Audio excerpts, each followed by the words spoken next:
Et toi, tu vois ce lézard? Eh bien c'est un lézard pas du tout comme les autres parce qu'il a une technique de défense impressionnante. Donc je t'invite à regarder cette vidéo jusqu'à la fin pour les découvrir. Parce que moi c'est multi et grâce à moi, tu vas en apprendre plus sur lui. Lui, c'est le lézard à cornes. C'est un lézard avec des cornes. On le retrouve principalement dans les déserts chauds et arides d'Amérique.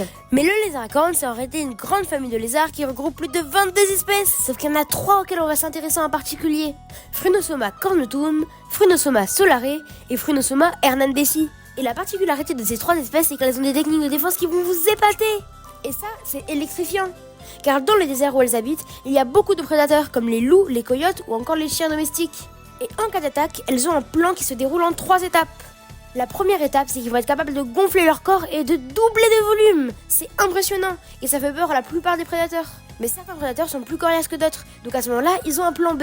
Ils vont pencher leur tête en avant et menacer leurs adversaires avec les pics qui ornent leur tête. Parce qu'en général, t'as pas trop envie de te faire piquer par un lézard. Mais il y a des prédateurs qui sont quand même très courageux. Et à ce moment-là, le lézard va sortir sa technique secrète. C'est impressionnant, on s'y attend pas du tout et c'est assez flippant. Ce qu'il va faire, c'est qu'il va cracher un jet de sang avec le coin de son œil. Dis-moi pas que c'est pas vrai! Et ce sang est toxique car il utilise le venin des fourmis moissonneuses dont il se nourrit. Et il rate pas souvent sa cible parce qu'il peut envoyer ce jet de sang à plus de 1,50 m avec une précision dite d'un sniper. Et en plus, ce sang sent hyper mauvais, donc ça n'a même pas envie aux prédateurs d'y toucher. Les prédateurs vont fuir sur le champ et il va pouvoir continuer sa vie comme si de rien n'était.